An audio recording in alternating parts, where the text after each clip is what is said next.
Let us pray that peace be now restored to the world,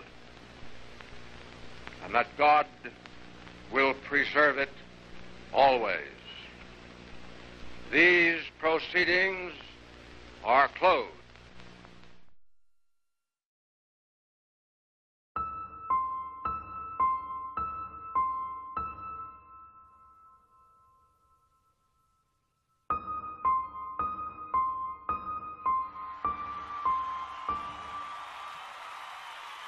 The final United Nations victory has been won. The war is over. Peace is here. A crowd of 2 million review the greatest parade of victorious arms ever witnessed. This is the news that electrified the world. Unconditional surrender of a new world of peace. Today the guns are silent. The skies no longer rain death. The entire world lies quietly in peace.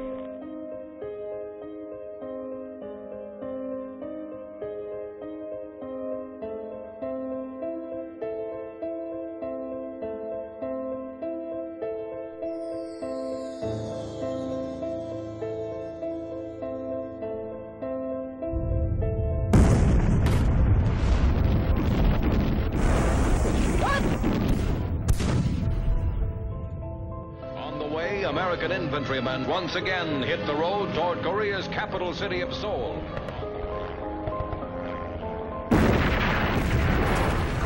U.S. Marines were ordered into the Dominican Republic. As a rebel, while the U.S. Marines have also taken center stage in South Vietnam. This is what the war in Vietnam is all about. First wave of Marines landed at Grenada. In courses, some 1,200 U.S. Marines would land in Grenada for several days. Civilians were terrified during last night's heavy bombing. Breaking story, President Bush's decision to neutralize Panama's General Manuel Noriega. Saddam Hussein's reign of terror is over. Of the war in Iraq. Since World War II, we have seen a dramatic escalation in United States military actions around the globe, ranging from missile strikes and rapid troop deployments to all-out wars and occupations. The reasons for these military interventions have varied, each involving complex geopolitical interests in different parts of the world at different times in U.S. history. But the public face of these wars has not reflected this complexity. Over the past 5 decades, deliberation and debate about U.S. military actions have largely been left to a closed circle of elite Washington policymakers, politicians and bureaucrats whose rationales for war have come into public view only with the release of leaked or declassified documents, often years after the bombs have been dropped and the troops have come home.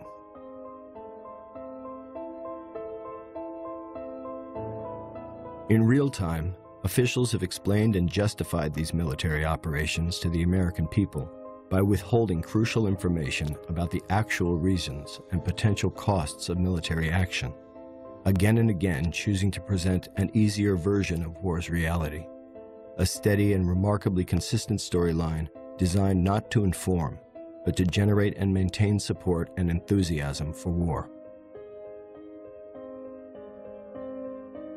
Nationally syndicated columnist and author Norman Solomon began to notice the basic contours of this official storyline during the war in Vietnam. As a teenager, I read about the war in Vietnam as it escalated. I saw the footage on television. In combat, there are no niceties. A dead enemy soldier is simply an object to be examined for documents, then removed as quickly as possible, sometimes crudely. People that I knew began to go to Vietnam in uniform of the U.S. military.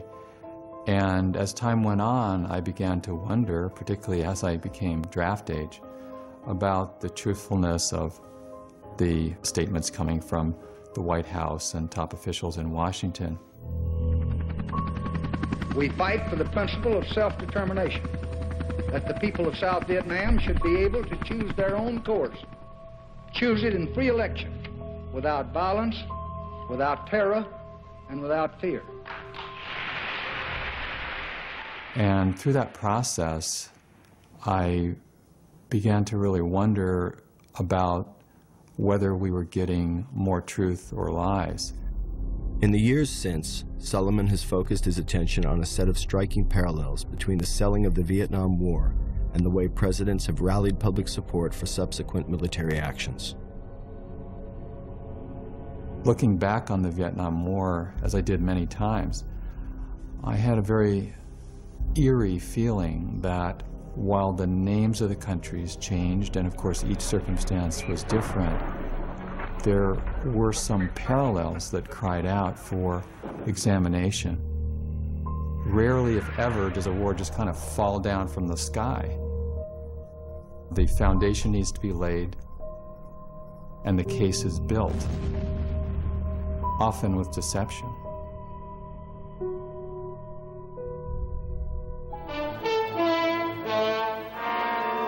In the background was the growing struggle between two great powers to shape the post-war world. Already an iron curtain had dropped around Poland, Hungary, Yugoslavia, Bulgaria. It can't happen here? Well, this is what it looks like if it should.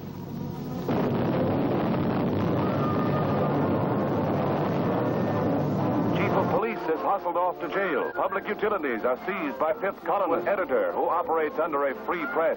He goes to jail, too.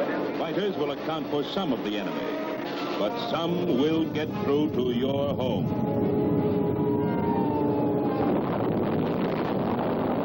The use of propaganda to arouse public support for war is not new.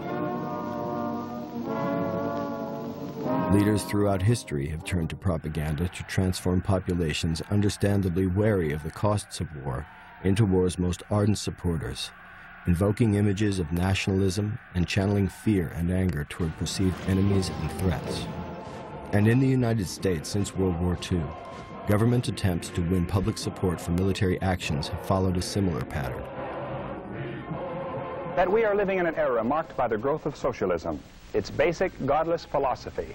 Lying, dirty, its goal of world conquest. shrewd, godless, Its insidious tactics. murderous, determined. And its cunning strategy. It's an international criminal conspiracy. It's the same sort of message that's utilized today, and often identical techniques. States like these and their terrorist allies constitute an axis of evil, arming to threaten the peace of the world. These are barbaric people, servants of evil, the cult of evil. A monumental struggle of good versus evil.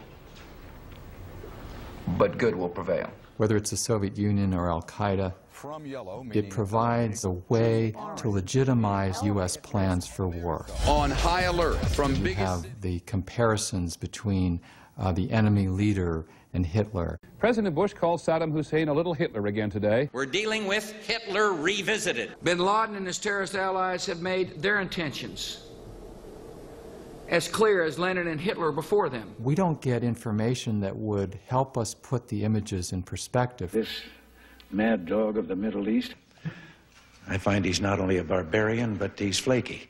The drug-related, indicted dictator of Panama. And to support their claim that Noriega was out of control, ghoulish evidence of satanic practices with dead animals that one official called kinky. Saddam Hussein is a homicidal dictator who is addicted to weapons of mass destruction. And as